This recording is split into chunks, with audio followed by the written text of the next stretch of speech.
문재인 대통령이 새해 첫 현장 행보로 자동차 수출의 관문 역할을 하는 경기도 평택 당진항을 찾았습니다.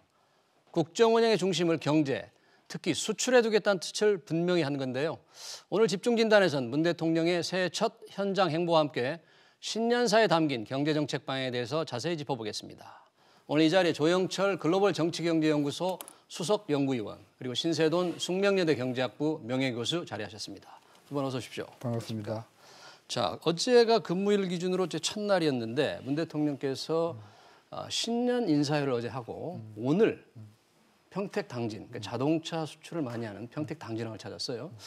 어떤 이 현장 상징성이 있는데 어떤 의미를 두고 계십니까, 신 교수님? 일단 2017년 집권하고 나서 작년까지 네.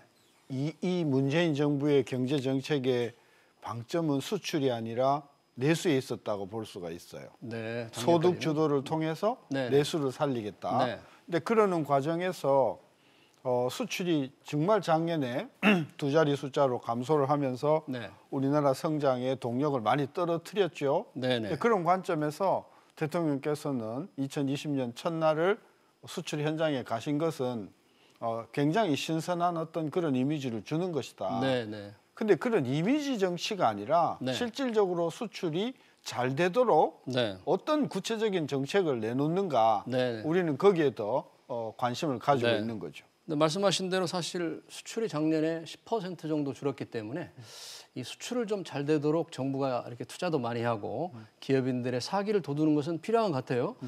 그런데 오늘 조 의원님, 오늘 특별히 간 곳에서 뭐 전기차, 기아자동차가 니로 그 전기차가 제1호로 수출이 됐다 그래요. 좀 상징적인 의미가 있습니까? 지금 전기차 수출 네. 상당히 우리가 어느 정도 지금 실적을 거두고 있죠? 네, 그렇습니다. 지금 우리나라 지금 자동차 산업이 철강 산업, 석유화학 산업과 같이 주력 산업이었는데 네, 네.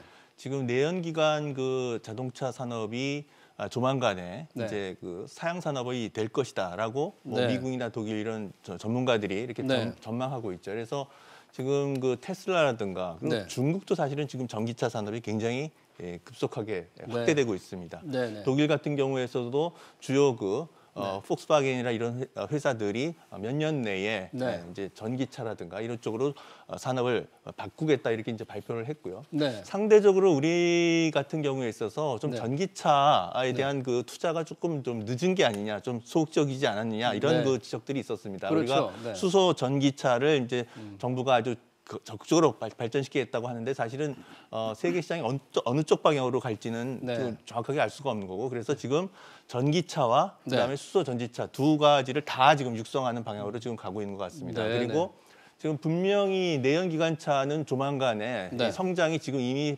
포화 상태에 있고 네. 전기차로 산업이 이제 바뀔 것이 예상되는 것이기 때문에 네. 지금 수출을 강조하는 거고 네. 전통적인 주력 산업에서 신성장 산업으로 발전시켜 나가야 되는 것이고 자동차 네. 산업도 거기서 예외일 수가 없기 때문에 네. 지금 그러한 상징적 의미로서 네. 신성장 동력 산업을 자동차 산업에서 전기차 분야로 이렇게 네. 발전시켜 나가겠다라는 그런 정책적 의지가 담겨 있는 행보다 이렇게 생각이 됩니다. 네, 사실 전기차 분야에 우리 수출이나 개발이 조금 부진한 것으로 알려져 있었는데 네.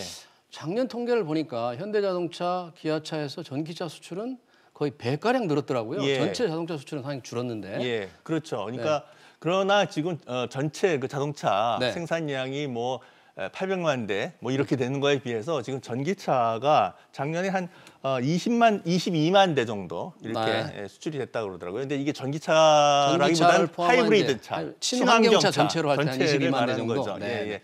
그러니까 아직 굉장히 조금 네. 비중이 작지만 그렇죠. 그러나 이거를 계속 지금 대통령께서 네. 직접 그 시승하는 그런 걸 네. 통해서 발전시켜 나가겠다라는 네. 이제 것을 보여줬다고 생각이 됩니다. 네네. 그런데 이제 작년에 수출이 부진했는데 올해는 정부가 한 3% 정도 늘어날 것으로 예상을 하면서 대통령도 상당히 수출 회복이 좀 되고 있다. 12월 들어서 조금 나아지고 있다 이런 말씀을 하셨거든요. 근데 오늘 보니까 그 김광두 국가미래연구원장이 수출 부진, 작년 수출 부진의 탓을 정부는 이제 대환경이 안 좋다 이랬는데 국가 경쟁력이 나쁘 때문이다. 큰일 났다. 이렇게 걱정을 하던데 혹시 네. 어떻게 평가하세요? 일단은 금연 수출 네. 증가를 정부 기관은 대체로 3%는 될 글쎄요. 거라고 네. 보는데 네. 이제 가장 큰 원인은 네. 작년에 워낙 안 좋으니까 네. 우리가 기저 효과라는 게 좀 있다. 네. 그다음에 이제 세계 경제가 내년에는 조금은 뭐 회복되지 않겠는가 네. 이렇게 전망을 하니까 네. 그런 건데 네. 사실 내막을 들여다보면 네. 화공약품, 네. 철강 제품, 기계류, 네. 뭐 반도체뿐만이 아니고 전반적으로 우리나라의 수출 주력 상품들이 다 안 좋았어요. 네. 근데 이 다 안 좋은 게 작년만 안 좋은 게 아니라 사실은 재작년서부터 성장률이 뚝뚝뚝뚝 떨어져 네. 왔다는 것이죠. 그러니까 네, 네. 수출 증가율이 추락하기 시작한 시점으로 보면 네. 2017년 중반까지 거슬러 올라가요. 그리고 네. 좀 더 긴 안목으로 보면 네. 박근혜 정부 내내 이 주력 수출 상품들의 경쟁력이 떨어져 왔다는 것이죠. 네, 네. 그러니까 긴 안목에서 보면 금년 내년에도 네. 이런 주력 상품의 수출 경쟁력이 상당히 떨어질 거다. 이런 추세가 계속될 거다. 네. 그리고 그 공백을 누가 메꿔왔냐? 중국하고 네. 동남아시아의 신흥 국가들이 계속해서 우리 경쟁력을 쫓아오고 있다. 그런 관점에서 이제 우리는 조금 어둡게 보는데 정부는 상당히 조금 낙관적으로 보는 것 같아요. 네, 뭐 3% 정도 늘어나는 거니까 작년에 비해서 뭐 조금 늘어나는 거죠. 그러니까 작년보다 이제 조금 늘어난 정도인데 문 대통령이 어제 이제 대한상공회의소에서 정부 합동 신년 인사회를 했거든요. 거기에서 발표된 이제 주요 부분의 어떤 경제 뭐랄까 계획 그런 걸 한번 살펴볼 필요가 있을 것 같아요. 성장 동력을 강조하셨고 또 상생, 공정을 굉장히 강조했거든요. 조 의원님 어떻게 그 대통령의 그 합동 신년 인사에서 나온 어떤 경제 정책의 방향이랄까 그걸 어떻게 보셨습니까? 네. 상생을 강조하시면서 특히 이제 대기업하고 중소기업 간의 상생을 굉장히 강조하셨습니다. 그리고 기본적으로 이제 문재인 대통령의 그 취임하면서부터 강조했던 게 공정 경제 아니겠습니까? 네. 대기업과 중소기업 간의 그런 불공정 거래 이런 것들을 잡겠다. 그리고 상당히 그런 거와 관련해서 실적이 있었다라고 이제 대통령께서 말씀을 하셨고요. 그런 것들을 그런 기조는 계속 밀고 나가겠다라는 것을 지금 표현해주고 있다라고 생각합니다. 그걸 통해서 지금 한국 경제가 여러 가지 지금 신 교수님께서도 지적했지만 경쟁력이 저하되는 그런 요인 중에 하나가 그런 대기업과 중소기업 간의 협력적 관계가 잘 되지 못하고 상생을 강화함으로 인해서 그런 경쟁력을 강화시키겠다라는 그런 뜻이 담겨 있다라고 생각을 합니다. 네. 그러니까 상생 도약을 이제 강조하시고 그 상생 도약을 통해서 혁신적 포용 국가를 가겠다 그러는데 신 교수님 이 상생 도약이 중소기업과 대기업 간의 공생을 통해서 우리 경제가 한 단계 이제 올라가야 된다는 얘기인데 방향과 그 의미는 좋을 것 같은데 과연 구체적으로 그런 게 정책으로 어떻게 실현될 수 있을지 좀 국민들이 궁금해할 것 같아요. 상생 도약 그러면 사실 제가 오기 전에 작년 1월 10일 날 대통령께서 무슨 말씀을 하셨는가? 작년 1월 10일. 네. 신년 상가. 신년 기자회견. 신년 기자회견. 그때 아주 유명한 것은 그 기자가 아주 여자 기자가 아주 당돌한 질문을 해가지고 자신감 어디서 나옵니까? 이 말 때문에 완전히 그냥 포커스가 거기 가버렸지만 그때 이제 하신 말씀이 그 핵심이 뭐냐 하면 함께 더불어 잘 사는 나라를 만들어 보겠다고 강조를 하셨거든요. 그게 이번에는 이제 아직도 물론 이제 조금 있다가 기자회견을 다시 하실지 모르겠으나 상생도약, 상생도약이나 뭐 함께 잘 사는 나라가 그게 그건데 저는 조금 이렇게 좀 걱정이 되는 게 바로 뭐라고 말씀하셨냐면 권력기관 개혁. 그렇죠. 공정사회 개혁. 이거를 말씀하셨어요. 상생도약을 하면서. 그러면서 공정이 지속적인 성장의 원동력이다. 이렇게 말씀을 해버리니까 우리 재계에 경제계에 있는 분들은 상생도약이라는 말은 근로자와 이 경영인들이 함께 손을 잡고 가는 게 아니라 권력기관이 개혁 통해서 소위 그동안 이야기해왔던 갑질 방지 내지는 근로자의 어떤 복지 이런 의미로 들리면서 진위가 뭐냐 상생도약에 저는 그런 차원에서 엊그저께 이 함께 잘 사는 나라 말씀을 하시면서 이런 권력기관 개혁을 너무 강조하시다 보니까 지금 권력기관 개혁은 아무래도 검찰 개혁 아니겠습니까? 이게 경제 분야와 그다음에 이제 공정사회 개혁이라고 하셨단 말이에요. 이 두 워드가 딱 나와버리니까 수출을 촉진하기 위해서 평택항에 가신 그 대통령하고 네. 이 말씀하고가 서로 이렇게 아구가 맞지 않는다. 그런 네. 차원에서 네. 아마 제게는 네. 이 말씀에 대해서 상당히 방점이 네. 이 권력기관 개혁 네. 내지는 어떤 그 기업에 대한 어떤 불공정 이 부분을 시정하겠다 하는 쪽으로 방점이 가지 않는가 네. 이런 어떤 의구심이 생겨서 네. 조만간 있을지는 모르겠으나 네. 기자회견에서 질문을 통해서 네. 정말 금년의 국정 중심 과제가 수출 촉진을 통한 함께 잘 사는 나라로 가는 건지 네. 아니면 이 개혁을 통해서 네. 적폐청산 쪽에 가는 건지 이게 좀 더 네. 분명하게 드러났으면 하는 네, 거죠. 이제 그 조 의원님, 뭐 사실 지금 우리 신 교수님이 말씀하신 권력기관 개혁과 공정 같은 묶음으로 엮여지만 경제에서는 그래도 어제 대통령께서 말씀하시기를 불평등과 양극화 해소는 함께 성장할 때 가능하다. 예. 그래서 상생 도약이다 이런 말씀하셨거든요. 예. 근데 권력기관 개혁 문제 다른 문제지만 이 상생 도약을 위한 구체적인 방안들이 앞으로 어떻게 펼쳐질 것으로 좀 보시겠습니까? 저는 네. 지금 구체적으로 이제 소득조 성장이라는 말을 쓰지 않았다. 뭐 이런 이제 지적들을 하는데. 그렇죠.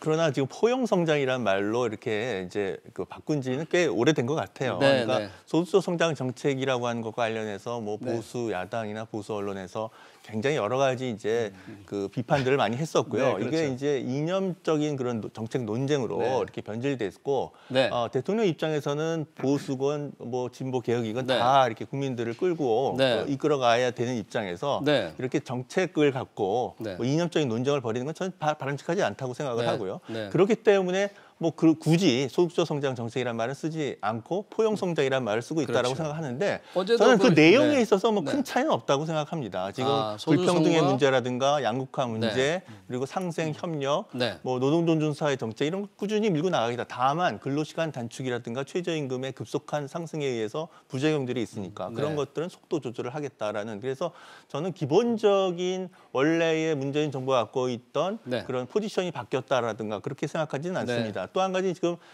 신년 인사라는 거를 좀 우리가 좀 봐야 될 것 같습니다. 그러니까 그렇죠. 이번에 네. 무슨 경제에 방점을 맞췄지만 네. 지금 수출이 안 좋고 경제가 지금 성장률이 둔화되고 있었기 때문에 네. 지금 함께 잘 사는 나라, 그래서 경제를 좀 활성화시키겠다는 데 방점을 맞췄긴 하지만 네. 그러나 신년 인사기 때문에 대통령이 어떻게 경제만 얘기하겠습니까? 그렇죠. 지금 굉장히 네. 검찰 개혁이라고 하는 것이 국민적 화두고요. 이 문제에 대해서도 네. 소홀히 하지 않고 다 이렇게 네. 끌고 나가겠다는 그런 의미로 네. 보셔야 될 것 같습니다. 네. 저 한 가지 꼭 지적을 네. 하고 네. 싶은 게 네. 함께 잘 사는 나라 저도 정말 바라거든요. 네. 이거 싫어하는 사람은 없을 거예요. 네네. 그리고 작년에도 요맘때 함께 잘 사는 나라 네. 만들겠다고 하셨단 말이에요. 네네. 자, 문재인 정부가 지난 2년 동안 네. 소득이 7.5% 증가했더라고요. 지난 2년 동안. 국민소득. 네. 아니요. 문- 그 가계소득. 가계소득. 예, 국민의 7.5% 가계소득. 2년 네. 동안 증가했어요. 네. 근데 제일 못 사는 1분위는 3% 줄었고 1분이 못 사는 그런 분들의 계층의 3% 줄었고 네. 제일 잘 사는 분의 소득은 9.5% 늘었어요. 네, 그럼 빈부격차가 뭐 커졌다는 심했잖아요. 그런데 얼마 전 정부 통계는 또 오히려 그거는 빈부격차가 줄었다고 그랬고. 그거는 네. 2분기 대비 3분기. 네. 아니면 2018년 대비 19년도인데 더 네. 하나 지적할게요. 네. 우리 가구를 근로자 가구와 근로자 외 가구로 나누거든요. 네. 봉급 생활하는 사람과 아닌 사람. 자영업자. 네. 보세요. 지난 2년 동안 네. 근로자 가구는 11.6% 소득이 증가했어요. 네. 근데 근로자가 아닌 가구는 2.7% 줄었어요. 그러면 지난 2년 동안 네. 2년 동안의 통계를 통해서 네. 문재인 정부가 이야기하는 함께 잘 사는 나라로 네. 지금 가는 게 아니라 네. 못 사는 사람들은 훨씬 더 못 살아지는 나라로 가고 있다. 네. 이 부분을 좀 통렬히 원인을 분석하시고 네. 시정을 해야만 네. 함께 잘 사는 나라를 만드실 수 있다. 네, 저는 근데 지금 그걸 좀 화면을 강조하고 보니까 싶습니다. 지금 지난해 성과 중에서 대통령께서 말씀하신 것 중에 소득 분배 개선이 이루어지고 있다. 이렇게 이제 나오는데 어떻게 그러니까 저게 지금 이제 통계와 관련돼서 논란이 됐던 건데 신 교수님께서 얘기한 것이 가계 동향 조사 자료를 지금 갖고 말씀하시는 가계 겁니다. 동향 조사. 그래서 분기별로 발표를 하는데 그렇죠. 사실은 소득 분배를 평가하는 통계에는 가계 동향 조사는 이렇게 적절하지 않고요. 사실은 가계 금융 복지 조사라고 1년에 한 번 나오는 이 통계입니다. 그래서 이 통계가 사실은 소득 분배를 제대로 파악할 수 있는 거기서는 좀 개선이 된 걸로 나오네요. 거기에서는 분명히 소득 분배 지수가 뭐 지니계수로 보건 혹은 5분위 배율로 보건 뭐 모든 거로 보건 시장 소득으로 보건 혹은 조세재정 2차 분배 끝나고 난 처분 가능 소득으로 보건 다 분배가 개선된 것으로 그렇게 나왔고요. 그래서 사실 분배 지표와 관련 통계는 이것이 더 정확한 통계이기 때문에 소득 분배가 악화됐다라고 하는 그러니까 가계 동향 조사를 갖고 했던 것들은 사실은 이제 이 가계 금융 복지 조사에 의해서 정리가 됐다라고 저는 생각을 하나 합니다. 지적할게요. 네, 짧게 부탁합니다. 최근에 발표한 그 지금 가계금융 복지조사는요. 2017년에 대해서 2018년에 어떻게 됐는가를 말해주는 거예요. 제가 지적한 것은 2017년 3분기에 비해서 2019년 3분기에 2년 동안의 변화를 이야기하는 거예요. 그래서 가계금융복지조사의 말은 거기서 이제 그 양극화가 조금 해소됐다는 것은 17년에 비해서 18년이 개선됐다는 이야기고요.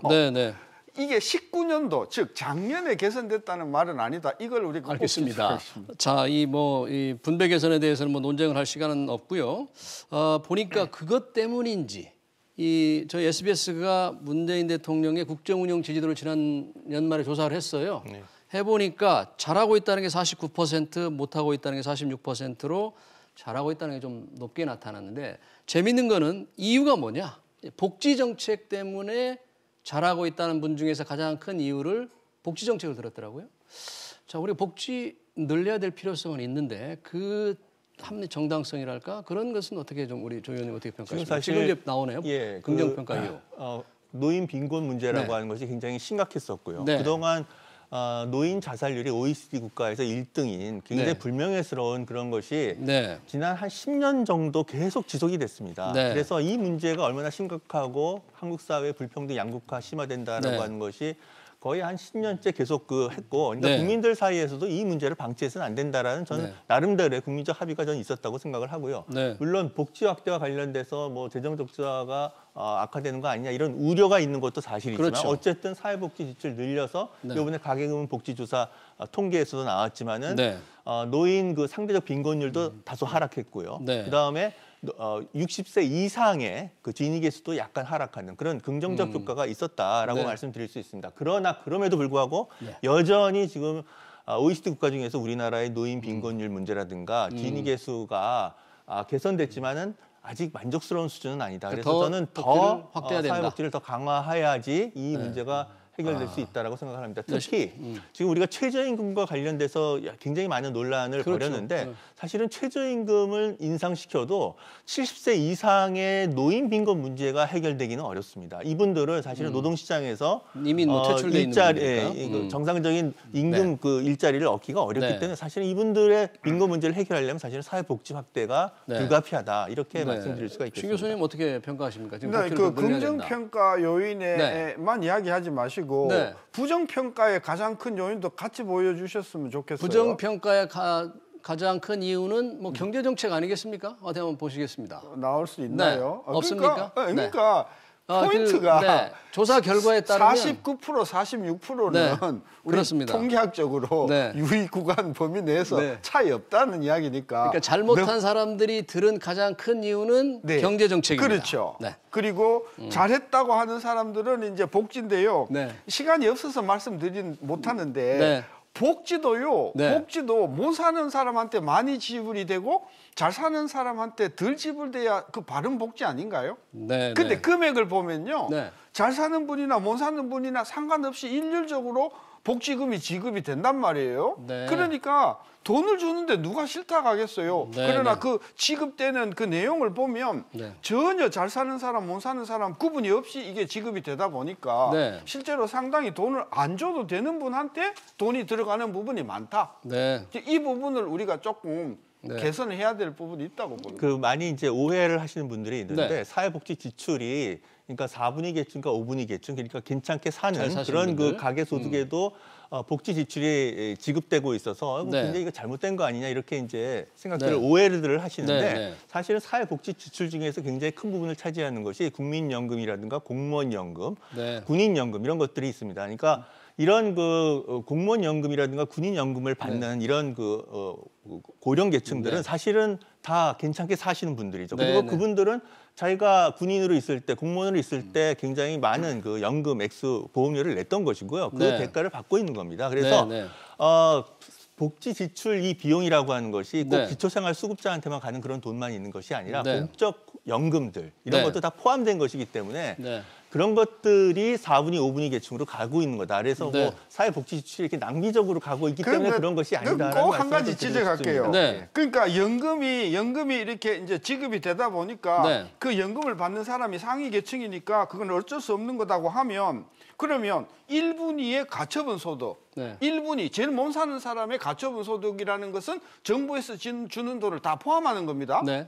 그렇죠. 이게 9% 줄은 건 어떻게 설명할 건가요? 네. 2년 동안?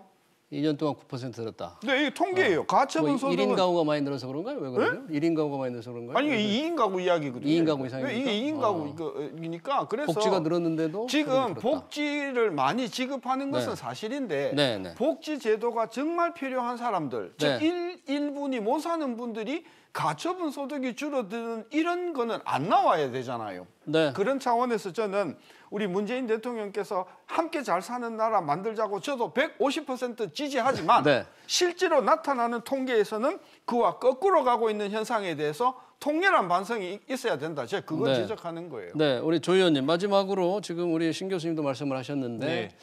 근데 뭐 복지 확대도 조금 필요한 측면도 있지만 우리 상생 도약과 발전을 위해서 특별히 올해 더 강조해야 될 것. 지금 우리 신 교수님 지적에 대해서 예. 좀 한 말씀. 기본적으로 사회 복지를 확대하고 네. 뭐 이렇게 한다고 해서 사실은 한계가 있습니다. 분명히 네. 지금 성장률이 지금 둔화되고 있고요. 그렇죠. 이 문제를 해결하지 않고서는 사실은 네. 문제가 근본적으로 전체 국민들의 삶의 질이 개선될 수가 없기 때문에 저는 우리가 지금 이 경제가 하강되는 주요 이유는 사실은 수출이 계속 지금 2019년 이후 13개월째 마이너스가 그렇죠. 되고 있기 때문에 그런 것이거든요. 10% 이상 그러니까 결국은 이 수출을 개선시키는 것이 굉장히 중요한데 사실은 수출은 우리만의 노력만 갖고 되는 건 아닙니다. 세계 시장이 도와줘야 되는 것이기 때문에 다행히 IMF라든가 OECD 같은 것의 전망에 의하면 내년에 세계 시장이 좋아질 것으로 보기 때문에 저는 수출이 2019년에 비해서는 2020년에 다소 좀 개선될 것으로 보고 있습니다. 네, 우리 신 교수님도 수출 증가에 기대해서 좀 낙관하고 계십니까?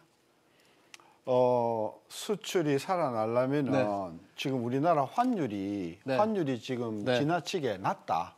너무 강세다. 환율이 좀 올랐으면 좋겠다. 이 부분이 서둘러 좀 정상화되면 최저임금 상승에도 불구하고 경쟁력이 살아날 수 있다. 저는 그래서 문재인 대통령 정부가 환율에 대해서 좀 신경을 많이 써주시기를 제가 강력히 촉구드리는 바입니다. 알겠습니다. 오늘 조영철 위원님 그리고 신세동 교수님 오늘 한 해 경제 전망 잘 들었습니다. 고맙습니다.